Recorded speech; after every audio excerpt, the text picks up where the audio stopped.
any point at which you would like to go back and get some more cookies, go ahead. We won't worry about that. We have quite a few cookies. Welcome to all of you, and several of you see a number of adult men, sort of, senior-looking men. Don't worry, they are not the Catholic thought police. They're friends of Father Gillick, so they are prepared to hear just about anything.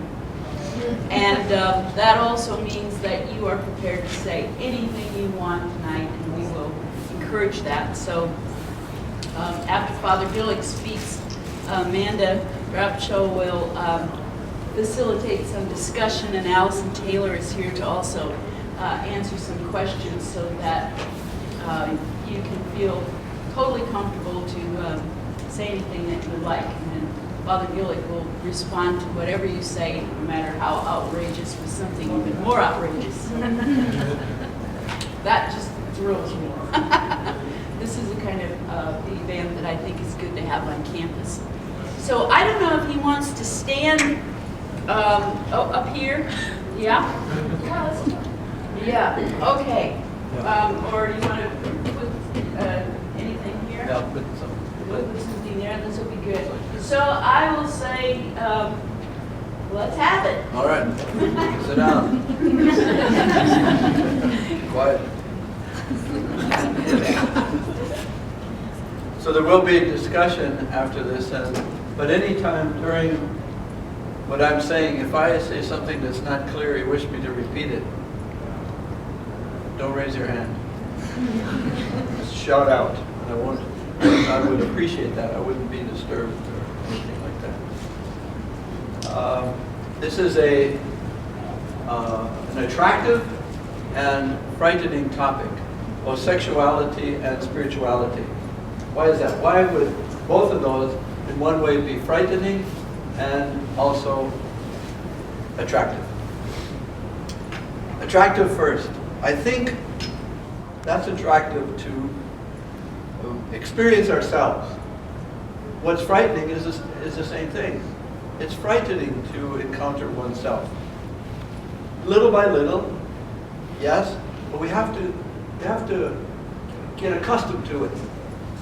So I start with the awareness that the topic is both sexuality and spirituality are mysterious.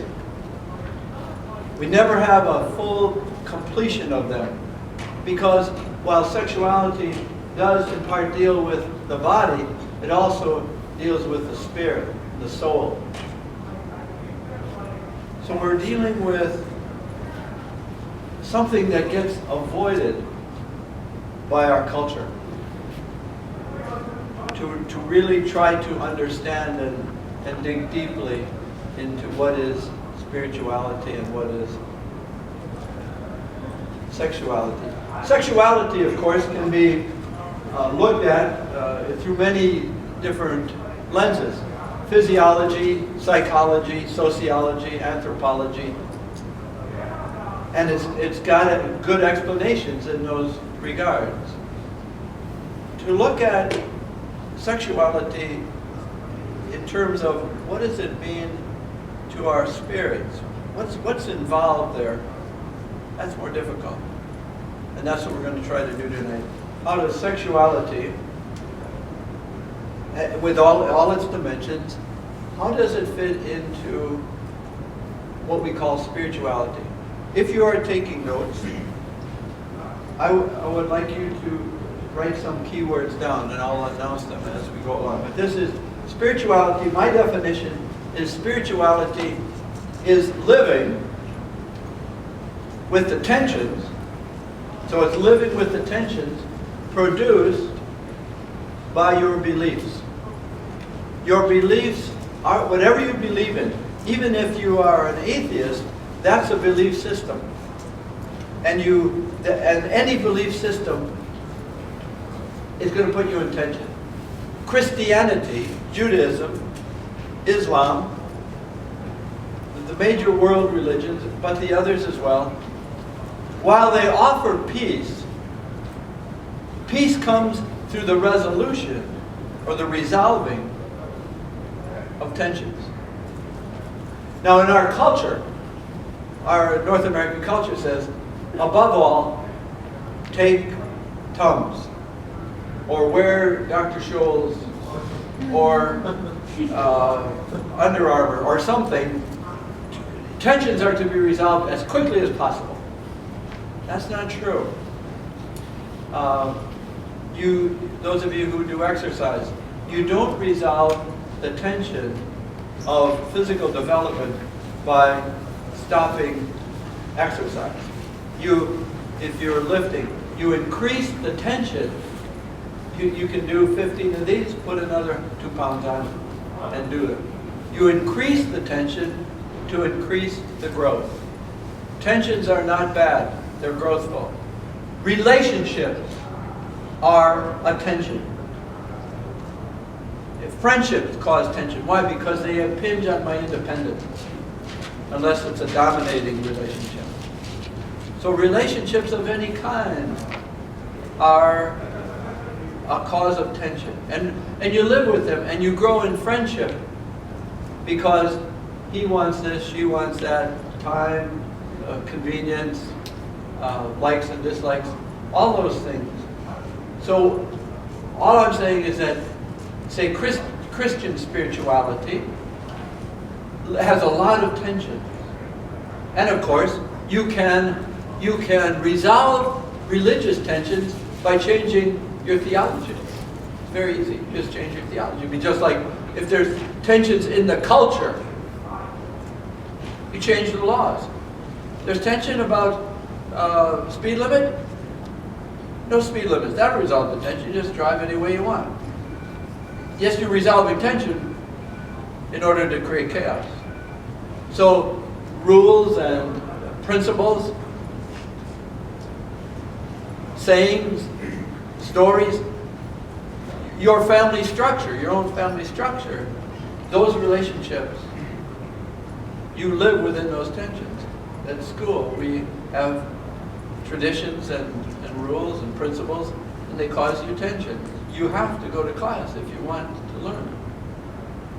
You have to write papers. Your teachers put you in tension. Well, Jesus put people in tension big time. And we live with that as Christians. And the teachings in the Torah put our Jewish foreparents and the Jews of the present day in a tremendous tension of living according to the traditions, and Islam as well. So that's where we start. That whatever your spirituality is, it's going to be how do you live with the tensions. Okay?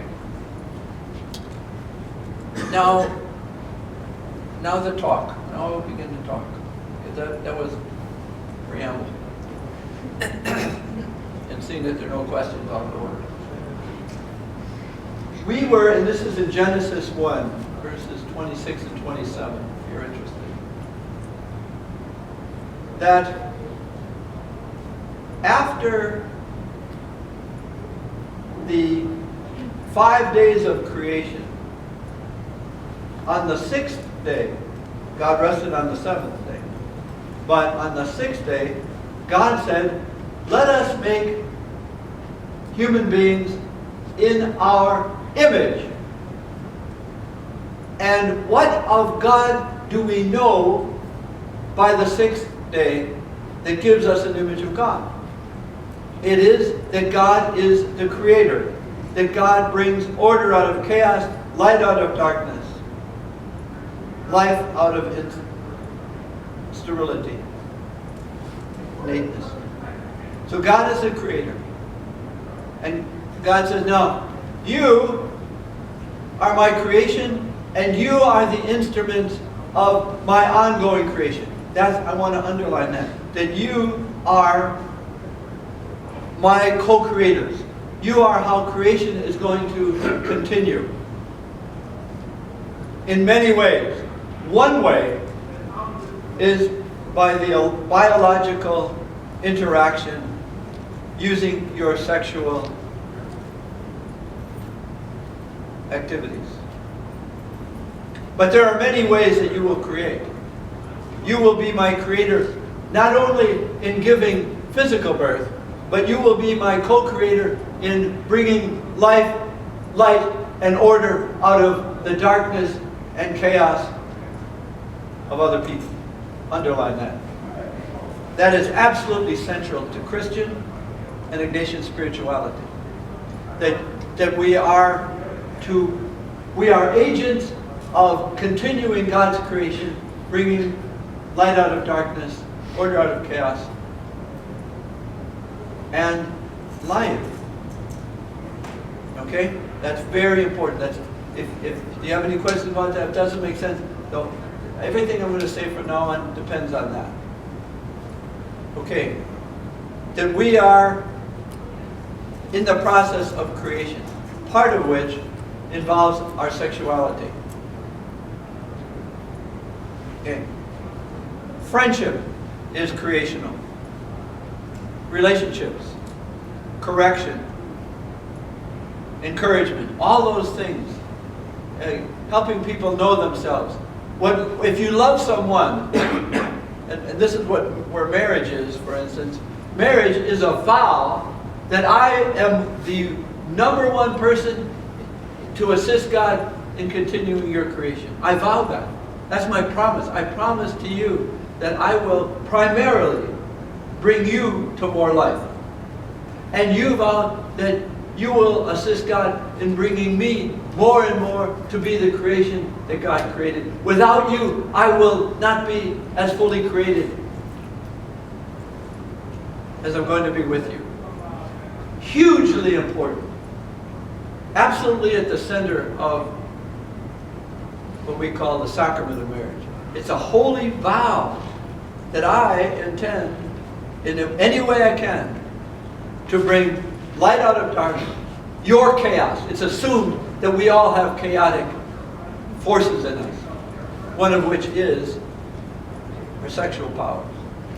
But there are many more other areas of chaos than that, and of darkness. And so I'm bringing life to you. I'm not going to give myself to you. I'm going to give you to you. That's what God says. I'm going to give you to you as a gift.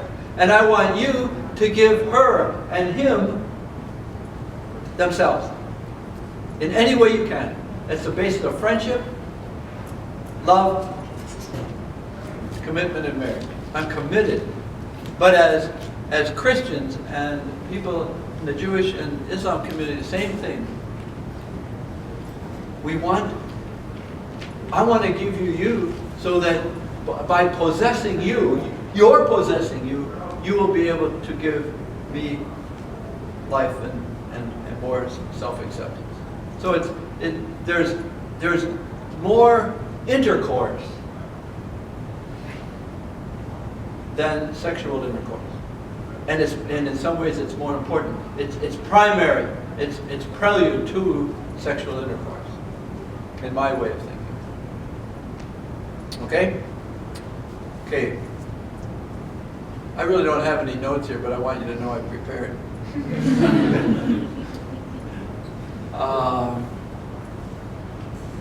Okay. As co-creators of God, now this is another one that's really important. Everything I say is important, but I'll tell you when it's really important. This is really important.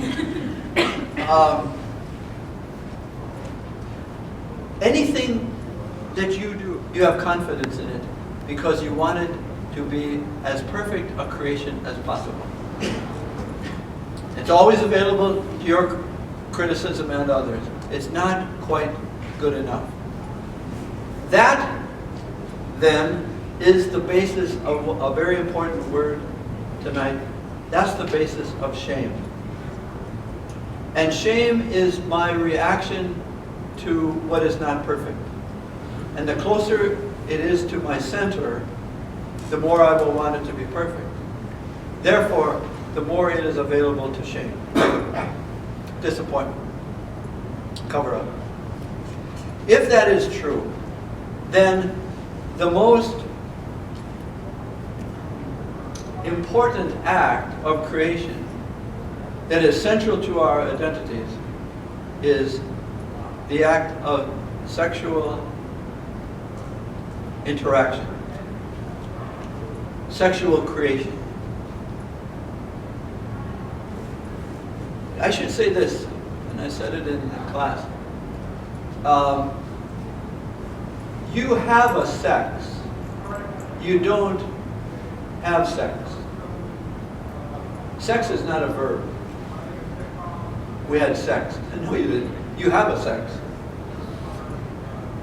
You do something sexual, but sex is how you are physically arranged. Okay? Now, sexual activity. Well, let's back up. Our culture physically is ashamed of what is our sexual parts. There is a shame, there is a cover-up. If you read National Geographic for October, they had it's their 125th year, and they're reviewing all their copies, and they have a little section in there reviewing about the problem with nudity, because in certain cultures, which it's about the anthropology and geology of the whole world, there are some cultures that the female breasts are not shameful or to be hidden, and so they had the exact number of how many issues had pictures of women whose cultural freedom did not cover up female breasts. So that culture, but the sexual organs of males and females are not displayed. So that's almost a universally accepted thing way back, that the sexual, now this is the funny part, this is the humorous part, the sexual apparatus, if you will, or the sexual arrangements, while they are involved primarily in a tremendous act of God's love, okay? Tremendous, that through the sexual arrangement of male and female, God continues creation with the cooperation of males and females. And yet, the very activity and the physical apparatus or organs or whatever you want to call are considered shameful. Why? That's a very good question. That part of us that is about which we should be most proud is most covered up. One of the words you could look up is the word pudendum or pudenda, which comes from the word meaning shame. It is also the name given to the external female sexual organ. Not the clitoris and not the vagina, but the outwardness. Why the outwardness? Why shame for that? That's amazing. That's not just a slang word, that's the medical term. Why? Now that's a good question for discussion. I'm going to propose somewhat of an answer. Why we are ashamed of how we live with our sexual arrangement, our sexual organs.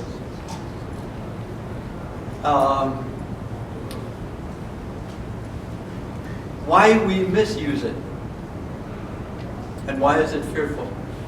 I'd like to say it this way.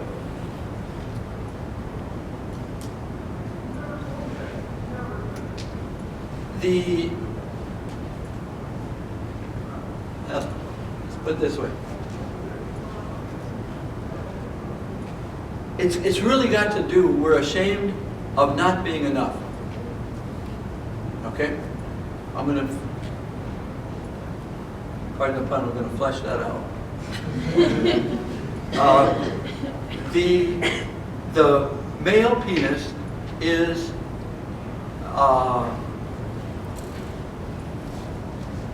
for men, for the most part, the worry is it's not enough. It's not going to be enough. It's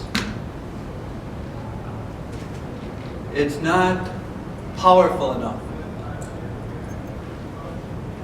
I have a funny story. I have a group of religious sisters who, with whom I'm very close friends, and they told me that they had a day on how to resist sexual advancements and sexual violence and all that stuff. They had a whole day. And after the day, one of the real prissy, let's say, prissy sisters was walking to her car, and some fellow came up and unzipped himself and exposed himself. And just out of nowhere, she said, too small, too small. And the guy completely folded his tent and went away. It completely destroyed him. And so in their community, they use that, too small, on almost anything. That's a true story. And when they tell the story, that sister just embarrassed and everything, but this one came to her mind, too small. So there is this organ of power that is not enough. And after orgasm for a male, the instrument of power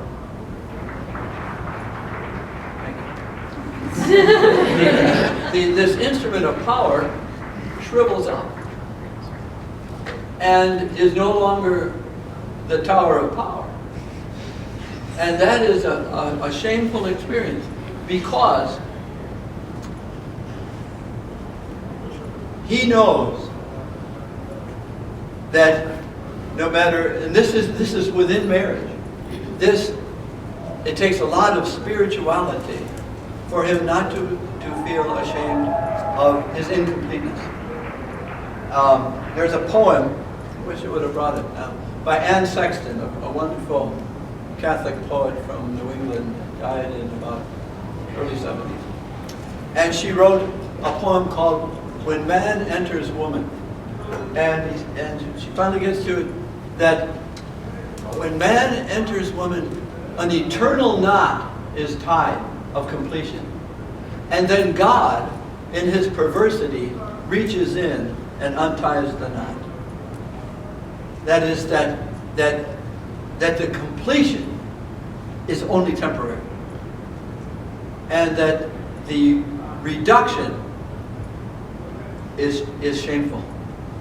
So that you have in this phenomenon, we, our Jesuit, we laugh at these Viagra commercials that warn you if you have an erection for more than 4 hours, call a doctor. I say call the Guinness Book of Records. Call somebody, take a picture. But the shame is enoughness. Okay? What is the female shame?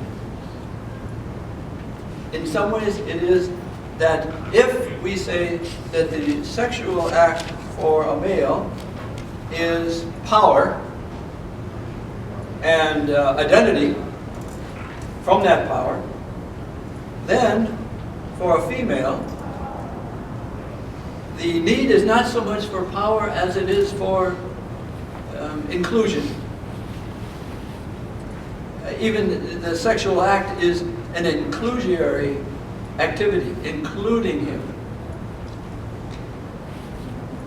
As complete as that is, God reaches in and unties that knot.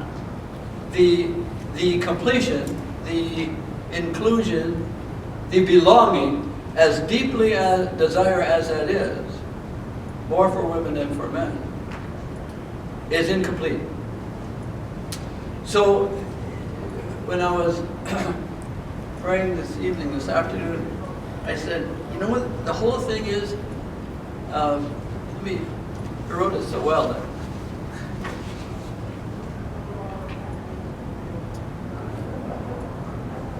the whole thing is acceptance of human poverty. While sexual activity is a very powerful participation in God's creation of life, love, and order.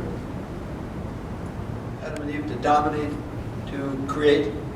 It won't be enough. I won't be enough. She won't be enough. He won't be enough. And that's the beauty of marital love is, and spirituality, is to, I accept your poverty and you accept mine. You accept that I'm incomplete. You accept that while I was powerful, now I am shriveled. Now I am small again. You accept me and I accept you. Isn't that what love is? We entered into this spirituality of creating each other, which is parts sexual, but more deeply relational. Now, here's the funny part about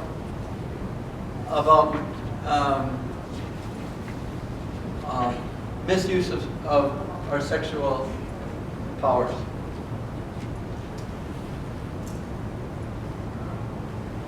Relational intimacy. See, you write this down. The object of intimacy is fruitfulness. Biologically, of conception and birth, yes. But there's other forms of fruitfulness that married people who have reverent and relational sexual activity give life to each other. Not just biological life, but emotional life, encouragement for the living. So the object of intimacy is fruitfulness. Okay. And you have intimacy just talking to friends. That's intimate. And you are better for the conversation. You are more creative if it's an intimate conversation. If somebody talks to you, how are you? Fine, how are you? And you go, that wasn't intimate. That's not going to be fruitful. You say, glad she didn't stop and talk. I want to talk to her anyway. She didn't want to talk to me. That stick goes for a walk by itself. But because, now hold on to this. This is really important. Because relational intimacy in our culture, I'll say, it's the one I know most. Our culture, relational intimacy, my really revealing myself is very difficult because I don't know myself so well. I am fragile of personality. All of us are. We can have postures and all that, but I don't always know who I am. I don't always possess myself. I am not totally aware. I am not totally accepting. But little by little, we get created by people. They bring us out of that chaos. But our need for intimacy is so great that we'd rather take off our clothes and call that intimacy than take off our masks and personality postures and have you know me. If that makes sense. I'd rather be physically naked with you and you with me, and we'll bypass not just the foreplay, but the foreknowledge, because that's too difficult. That takes too long. Let's just take off our clothes and do something physical. And that's not guaranteed to be fruitful. No, actually, in those situations, the realization that I was not in a creative act will be an experience of even more shame. So that I think promiscuous sexual activity and violent, irreverent rape, sexual attacks, those kind of things, they're not fruitful. They've got to be fruitful for both partners. That's intimacy. So for me to want to express myself sexually is usually a cover-up for my fear and my shame of who I am, and I don't want to talk about it. I don't want you to know about it. Or you say, well, now we know each other enough. No, you don't. You have a lot more things to take off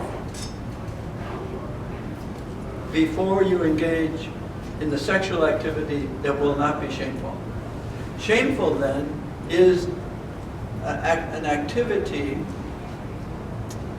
that is contradictory to its intent. Okay? Shame comes from I wanted to do something very well and I didn't do it. That's why I talked about pottery or poetry or singing a song or something. When I do it, it's not as good as I want. Helping God create will not bring about shame. It'll bring about joy and life and order. So that the spirituality, where how spirituality and sexuality go together, is that I am aware that I am gifted with an ability to go through a long process of creating you. That's the spirituality, that's the theology. And I live with that. And I live with the tension that yes, I do have sexual urges or ideas or anything. I can live with those. There are tensions that don't have to be resolved immediately. I can say, yes, that's what those are. Those are good. It's not about saving myself. I'm saving myself from my wife or my husband. That's not it. I'm saving myself from experiences of shame.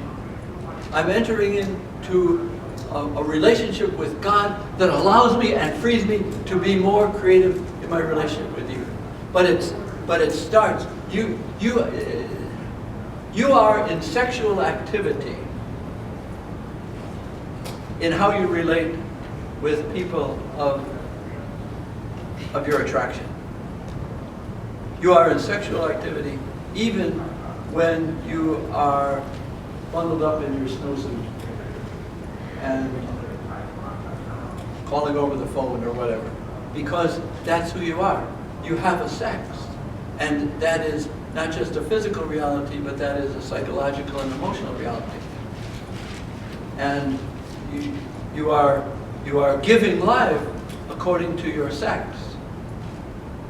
You're giving creation a life, and that's you can call that in. You can call that ministry. You can call that mission. You can call that community. You can call that friendship.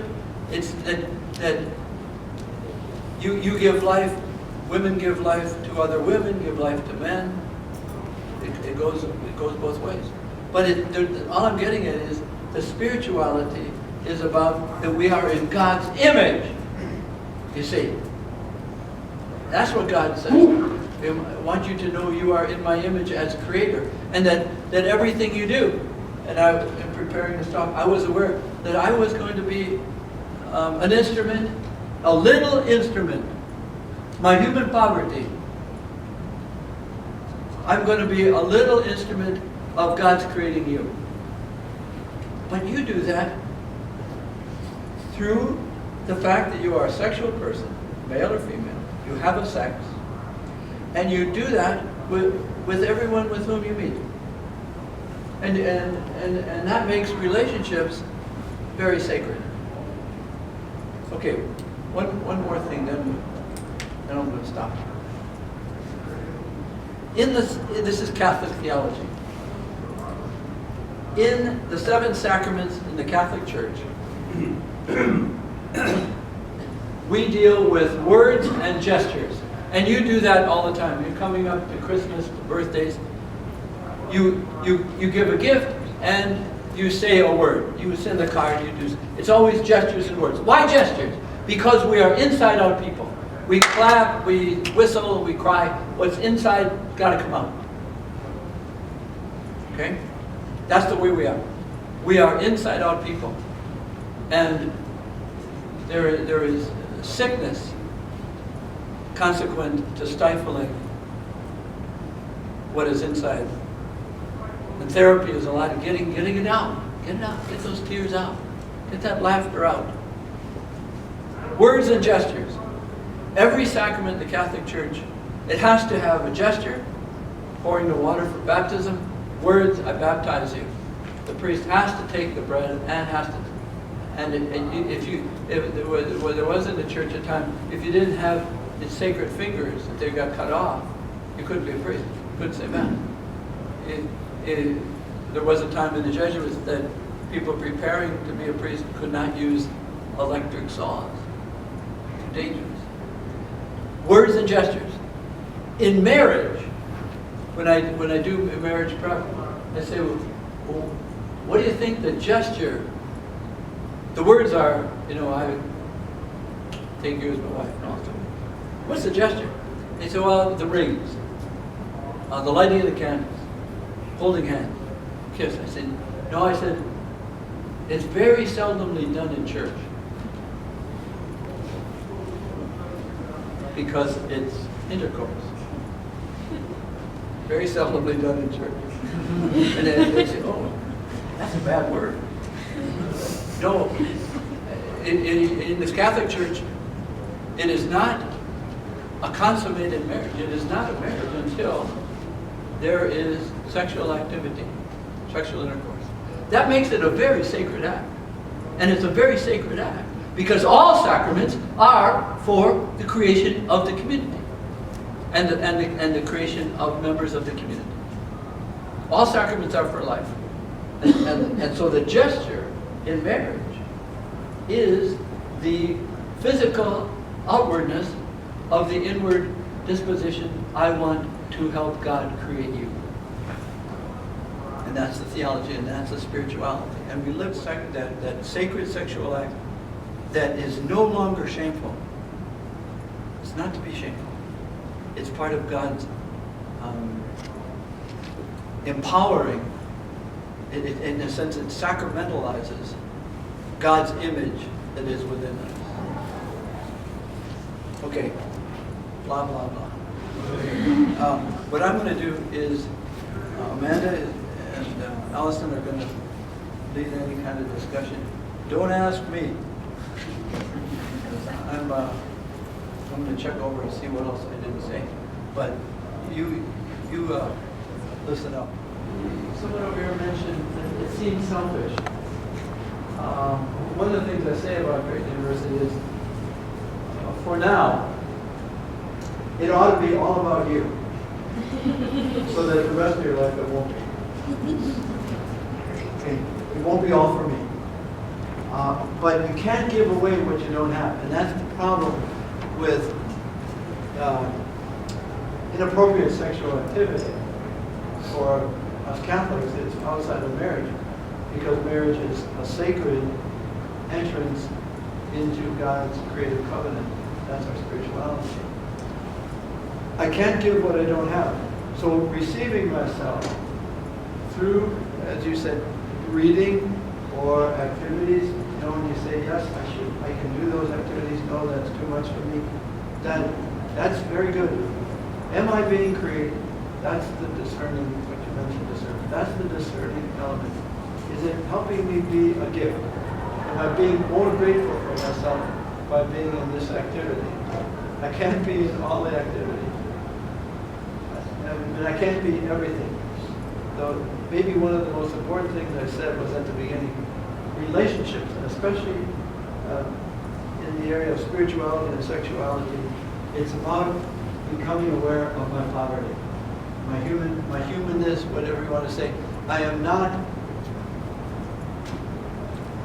infinitely potent. I am not, I'm not God. And that's an embarrassing thing. I enter in, especially in sexual activity, I enter in to God's creation, but I'm not God. And to come that close is and then fall back, shrivel up, roll over, whatever. It's an experience of incompleteness that other activities show me too, and accepting those limitations is part of spirituality. This is the gift that God gave me. I am this tall and not that tall. I'm this and that. I am what I am by the grace of God.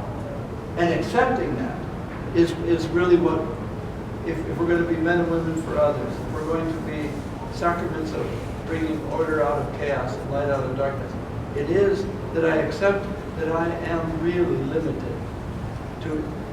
And you come and you want to be everything, and you want to say yes to everything, and you can't do it. Of course.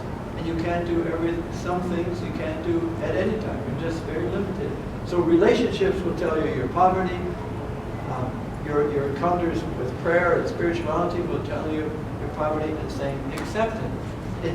You're not destitute. You're poor. You're a gift, but you're not a gift that's going to solve the whole world. So that's really important. The acceptance of poverty, self-acceptance, whatever you want to call it. But in spirituality, we say it's your poverty that you're not God.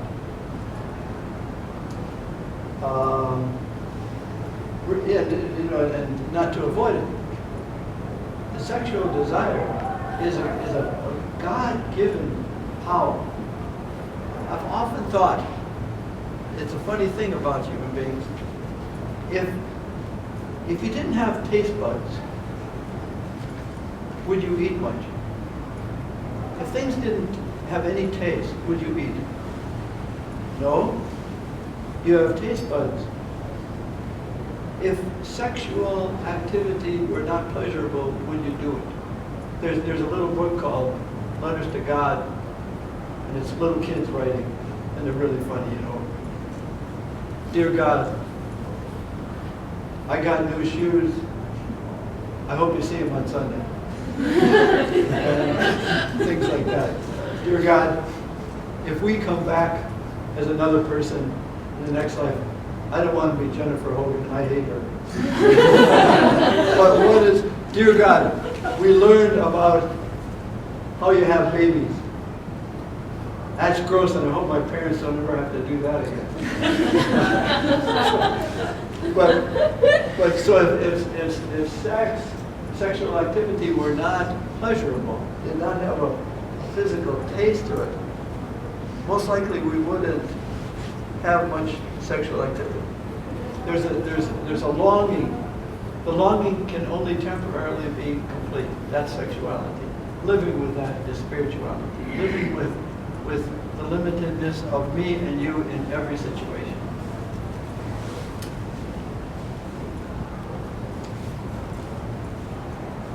Okay, one final thing. The misuse of our sexual powers is actually a misuse of who we are.